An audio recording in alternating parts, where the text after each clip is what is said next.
মনটা তো আমাদের চঞ্চল, কারণ মন হচ্ছে এই বিশ্বের সব থেকে দ্রুততম দুরন্ত একটা জিনিস। এই মুহূর্তে রয়েছে নবদ্বীপে, এই মুহূর্তে চলে যেতে পারে দুবাইয়ে।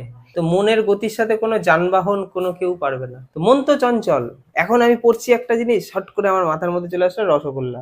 মনে হচ্ছে ইস, ইস যদি মিষ্টিটা খেতে পারতাম, ওই মিষ্টির দোকানে আগের দিন রসগোল্লা খেয়েছি, কি ভালো লেগেছে। তো মন ছুটছে, মন তো চঞ্চল, মনের এটা স্বাভাবিক ব্যাপার। যার যেটা কাজ সে তো সেটা করবেই। মন চঞ্চল, মন চঞ্চলই থাকবে। এবার তাকে কিছুটা ক্ষেত্রে কন্ট্রোল করা যায়, সেটা আমাদের নিজের হাতে। আমাকে আমার টার্গেটটাকে আগে দেখতে হবে, আমি কি পেতে চাই। আমি যেটা এখন করছি সেটা কিসের জন্য করছি, কোনো কিছু পাওয়ার জন্য। সে কি পেতে চাই সেটা একবার যখন দেখে নেব, মন তখন সেই অনুযায়ী যাবে। মন হচ্ছে একটা বাচ্চা, ছোট্ট একটা মানুষ যেটাকে বলা যায়।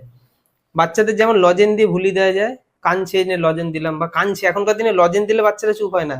এখনকার দিনে ফোনে যদি একটা কোনো ভিডিও চালিয়ে দেওয়া যায়, বাচ্চাদের কান্না বন্ধ। তো বাচ্চাদেরকে যেরকম ভাবে ফোন দিয়ে চুপ করিয়ে দেওয়া যায়, বাচ্চারা তো বাচ্চা, মনও তেমন বাচ্চা। তাহলে মনকে কি আমরা এখন ফোন দিয়ে চুপ করাবো? না, মনকে ভোলাতে হবে। যে মন যখন চঞ্চল হয়, মনকে বলতে হবে তোমার টার্গেট কি, তুমি কি করতে চাইছো।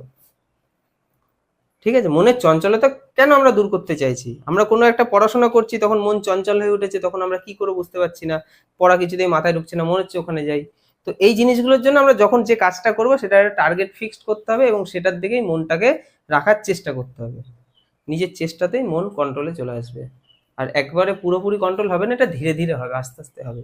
তাই প্রতিদিনের অভ্যাস, যে মনকে স্থির করা, এবং যেটা করছি আমি সেটার দিকে মন দেওয়ার চেষ্টা করবো, আস্তে আস্তে মন কন্ট্রোলে চলে আসবে।